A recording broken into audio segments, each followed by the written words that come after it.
All right, we're going to talk about autism and causes of it. So let's follow along. So hear me out on this. Absolutely, but I want to expand. It's me. It's genetic. In this video, he goes over why autism is considered mostly genetic, 81% genetic. And there's a study in JAMA that he goes over. Now, I've seen kids who get vaccines and then they regress and they have autism because of the. So this is a real thing. Let me tell you a couple stories. So 1-year-old patient, female, diagnosed with cancer. They gave her chemotherapy in the arm, IV, and immediately she starts stimming. That's what autistic people do when they're profoundly autistic. And now she's 20 and she's still profoundly autistic, needs 24-hour care. Another case, a woman takes her child to a hospital. They get vaccines for this child, brings the kid home. He gets fever, seizures, screaming. A few hours later, she takes him back to the hospital. And the nurse says, "Oh yeah, that's been happening all night. It must have been a bad batch." Medical therapies that are poisonous can cause neuroinflammation. Doesn't that make sense? Other therapies cause inflammation and pain elsewhere, not just in the brain. But that's what happens when you deal with drugs, and that's the trade-off. And that's the definition of allopathic medicine. You're trading one disease for another. So because it doesn't happen that often, it doesn't mean you dismiss it. There are kids that have Asperger's, they're somewhere on the spectrum because of a medical therapy. And so what do you do about that? You got to do something about that. You don't want that to happen because it can ruin a family. It can ruin a kid's life.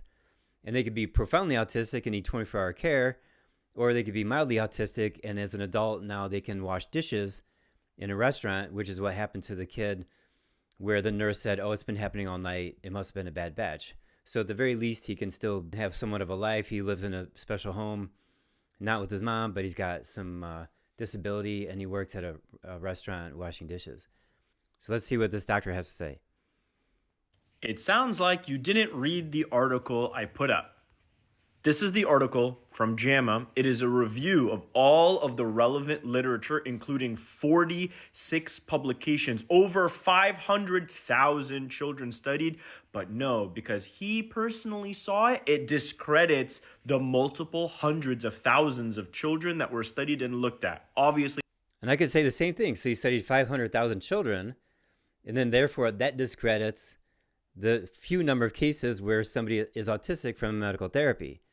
So you can't ignore the 500,000, and you can't ignore the few that had a bad reaction to a medical therapy. It goes both ways. That sounds wrong. I'm talking about genetics, that it's literally in your genes, and there are things that can mess up your genes like mutations or other deletions. Right, so I'm going to say here, there are genetic mutations and deletions, and what causes that, it could be toxins, bad diet, infections. Here it goes. The mutations and deletions come from toxins and organisms in a bad diet. The mutations and deletions are the result of the things that mess up your gene. So this is true, but one way that you can always be right and make somebody else wrong is by saying that what you say that's right is the only thing that's right. So what he did here is he highlighted in the blue, it talks about genetic variations causing autism in the womb 81% of the time. But right above that, it says environmental factors were associated with 14% to 22% of the risk of ASD.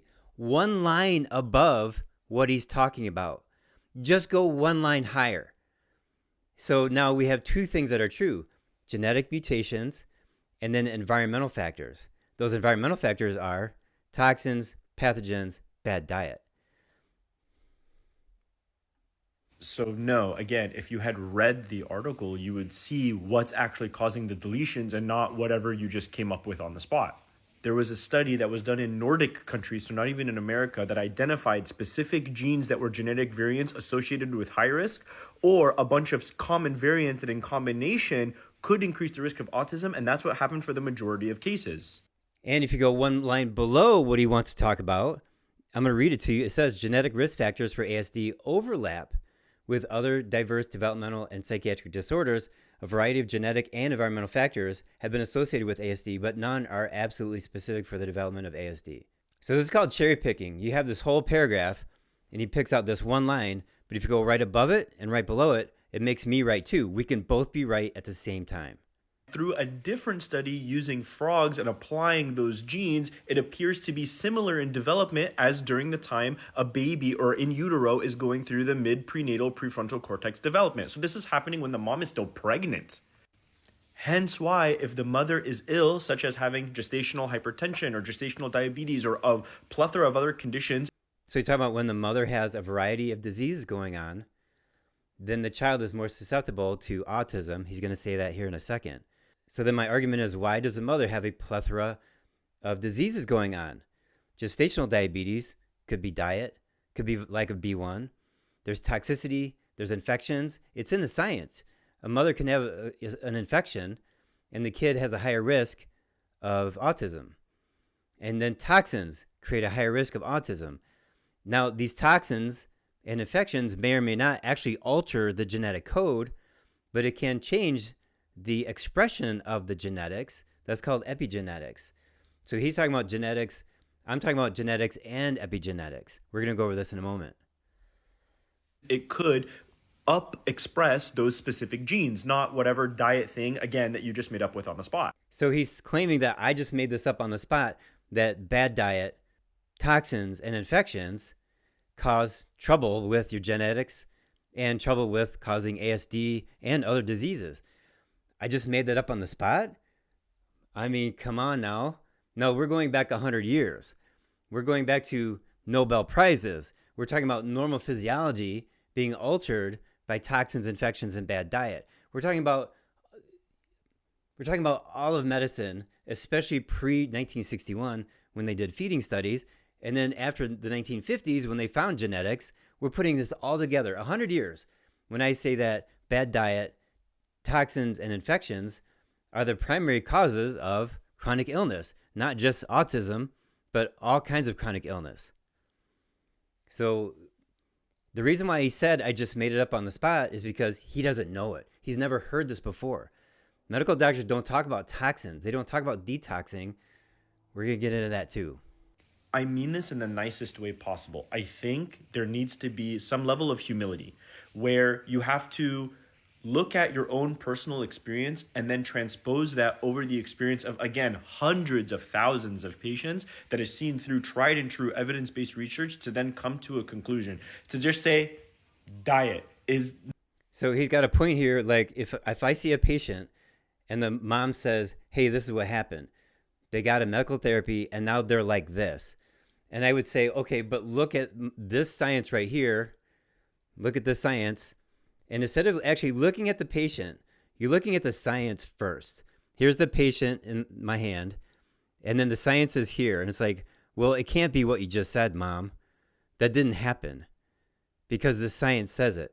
So he's got a point here that, doctors should be looking at the science, but don't forget to look at the patient too and hear their story and actually talk to and observe the patient that's in front of you. Not conclusive enough, and that doesn't actually help the patients that you think it does. Don't get scammed. Take back your health. So bad diet and toxins, they can go through genetic code generation after generation. Again, I'm not making this up. It's in the science. This is Open Evidence AI. I'm going to read you some questions I typed in. I'm going to give you the answers. Don't bother reading it. I'm going to say it to you. Can toxins alter genes and cause autism in the fetus? Environmental toxicants can influence gene expression and neurodevelopment during fetal development, potentially contributing to autism risk. It says the evidence suggests that prenatal exposure, prenatal before they're born, to various toxicants, including air pollutants, pesticides, heavy metals, and dioxins is associated with increased autism risk. Here's another question I typed in. Can mutations and deletions of genes be caused by toxins or infections? Yes, both toxins and infections can cause mutations and deletions in genes. For example, aflatoxin B1, which is from mold, forms DNA adducts that induce G to T transversions. And this is one thing that this doctor said, that mold and mycotoxins are never a problem. It doesn't exist. But right here in Open Evidence, and the link is right here at Mutation Research 1999. Then I was asking about bad diet. My question is, can ultra-processed food cause mutations and deletions in genes?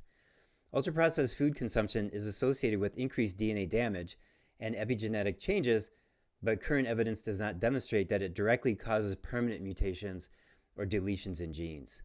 So it does cause DNA damage, and it does make the body express or manifest disease characteristics because of the genes changes, and that's called epigenetics. So yeah, ultra-processed food could potentially be the cause of some autistic behavior in children and it's affecting them while they're a fetus. So here's another question I asked: can infections alter genes and cause autism in the fetus? Current evidence indicates that infections during pregnancy can alter fetal gene expression and neurodevelopmental pathways, increasing autism risk, but infections do not directly cause genetic mutations leading to autism in the fetus. So yeah, you can have autistic symptoms caused by an infection that the mom has while pregnant. So in my first video, I said it's infections, toxins, and a bad diet. Those are the main causes of chronic illness, complex chronic illness, autism being one of them, Asperger's, and autoimmune diseases, and all kinds of other complex chronic illness. Those are the three main causes. Multiple meta-analyses demonstrate that maternal infection during pregnancy is associated with a modestly increased risk of autism in offspring, with stronger associations when infections require hospitalization. Guess what? That's true too with heart disease. The more infections you have, the higher risk of heart attack and worsening of your heart disease. Especially if you're in the hospital and you have sepsis, your chance of a heart attack goes skyrocketing high in that situation. So this is my original video that he was commenting on. I'm going to read through some of the comments for you. The first comment, it says, my son was normal on every developmental test until his kindergarten shots, and he regressed by 2 years, and now at 22 is still learning to live with his differences and function as an adult. This other person says, it happened to my grandson. This other person says, this is why I no longer trust doctors. Again, these are people who saw it firsthand with somebody in their family, like a child. Despite this 500,000 person test done in Europe, where they found no risk of autism with vaccines, but with large epidemiological studies like that, then it's hard to find truth. And so exploratory epidemiological studies have a chance of finding truth that's 1 in 10, all the way up to 1 in 1,000. So if you have a 10-sided die and you roll it on the table, and there's 9 sides that say F for false and then one that says T for true, every time you roll that, the chance of you finding the truth, the T on the die, is 1 in 10. That's the best epidemiology does. And at worst, it's 1,000. 1 to 1,000. So you have a 1,000-sided die. There's one side that says T, 999 say false. And your chance of finding truth when you roll that die is 1 in 1,000. And this is work from Dr. John Ioannidis going back 20 years. And it was published and nobody cared and nobody was ashamed. And they just keep running epidemiology as if it was, very truthful. Now, when you run a bunch of epidemiological studies, there's this thing called Bradford-Hill criteria. And so this guy, epidemiologist from England, his name is Bradford-Hill, he said if you want to run epidemiology and you want to see if you can find cause from it, then there's like these certain series of things you have to look at. And then in the meantime, he says, but don't forget to listen to the patient. There's a person in front of you, and they might tell a story that's different from what the epidemiology says.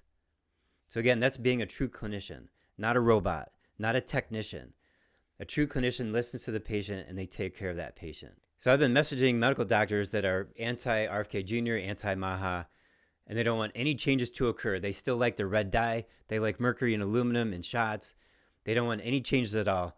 And my response to them is talk about vaccine-damaged children, and especially the family practice doctors and the hospitalists. You can't tell me you've never seen a child that was damaged by a vaccine.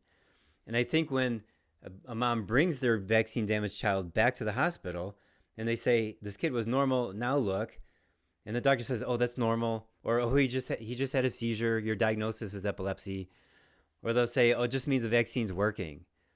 And so the mom walks away, and now they have to go find some holistic doctor, somebody that does detoxing and gets them off of wheat, gets them off of dairy, maybe get some parasites out, that kind of stuff. So I have a child now, I think she's 13. She'd been with me since she was 8 or 9. She had autism. And then I got rid of toxins. I had her pooping out parasites, and we changed her diet around. And now she's free of all the symptoms except for she's still nonverbal. But she's doing really well in school, and her grades are up. She's socializing with people. She's listening to her parents. She's obeying her parents. Whereas before that, she was hyper-fixed on one thing, and she was not social at all. I mentioned earlier that damage that you cause to your genes by bad diet or unlucky exposures to infections and toxins Does that carry through generations? Can you affect your child and your grandchild and the great-grandchild? And the answer is yes. Epigenetic changes induced by toxins, infections, and poor diet can persist and be transmitted across generations, though the evidence is stronger for epigenetic modifications than for genetic mutations in this context. Both maternal and paternal germline transmission has been documented. So mom and dad both have to have a healthy diet so that your kids are healthy and your grandkids are healthy and your great-grandkids are healthy. So everything that I've read to you about toxins, infections, and bad diet causing damage to your genes or epigenetics, affecting you personally and your offspring, that's been known for decades. So it's not new when I say this. It's new to a lot of people because it's part of nutrition. It's part of health improvement. It's not part of the drug world. When you have drug doctors, they're treating your symptoms. That's not a big enough viewpoint or a scope, like to look at a human and say, why is your body unhealthy? And drilling down why that person's unhealthy. Because you can't just always blame genetics. It's actually a very small percentage of the reason why people are chronically ill is primarily diet, and then you get unlucky exposures of toxins and infections. This is what the founders of medicine said back before World War II, is toxins, infections, bad diet. So I'm not saying anything new at all, but I'm one of the only people that's saying all three of these together because I was super sick in 2016 from toxic mold exposure. And I started reading these old books over my shoulder. See that? They're dark and they're brown and they're black and they're like a faded red. Those are from the 1920s and 30s and up to about 1955. And that's what these founders said. It's toxins, infections, a bad diet causing chronic illness. And now after 1955, when they figured out DNA, now we know that those three things affect your DNA. They affect the genetics. We can actually damage your genes with deletions and mutations, or they're not damaged, but they're expressing differently. That's called a phenotypical expression, meaning physical manifestation of a disease. So eating a high ultra-processed diet and like low meat and unhealthy, you get a phenotypic expression of disease. Then you change your diet around, and then you change your genetic expression back to normal. So genetic and epigenetic changes can occur by your lifestyle choices. And as a mom or pre-conception, you want to have really good expression of your genes, and you want to have really good genes. And you can affect these by detoxing and cleaning up all the organisms out of your body and having a really good diet. And it's, that's what it takes to be healthy, whether we're talking first, second, third generation, we're talking preconception, post-conception, prenatally, post-birth. No matter what stage of life you're in, you could be 80 years old, you could be 8 years old. You want to do the same things. You want to address toxins, infections, and diet and make sure that you have all the toxins gone, you have the least amount of infections as possible, and then your diet is appropriate for you. And there's no human body that wants ultra-processed food. Now picture this. Let's say you have bloating. That's probably candida. You have a toenail fungus. You have a white coating on your tongue. You have allergies in your sinuses, spring and fall. And then you have a rash on your skin. You have 5 infections. You want to have the least amount of infections. So you want to address all those appropriately and heal from them. Not just kill off candida, kill off fungus. You can do that. But then you have to actually have your body healed from it so they don't come back. So this is my viewpoint after being in practice for 27 years, trying to get people well, using only diet and supplements this whole time. I haven't taken insurance in 20 years, which makes me have to become a better and better clinician. If I took insurance, I could get paid and just treat all the time and never get anybody well and still get paid. But when I'm in the free market, no insurance, I have to get people better. And I knew this 20 years ago when I stopped taking insurance, and I'm like, okay, I'm in the game. I want to be a better and better clinician, and I'm a better clinician now than what I was 6 months ago. That's a true statement my whole career. And now we have these blood tests that are amazing that can track your health and guide and monitor and watch for improvement. My favorite test being MVX Plus. No matter how you word it, no matter how you interpret, the latest study on whatever disease, it still comes down to toxins, infections, and bad diet. But the things that I work on, being in the hardcore holistic nutrition field, it's detoxing, cleaning up the immune system, and making sure you're eating the right food. It's these 3 things. We get tremendous results doing that. So if you need help with this, or you want to get the MVX Plus test, go to the front page of my website. You can contact my office. I'll put the website at the end of this video.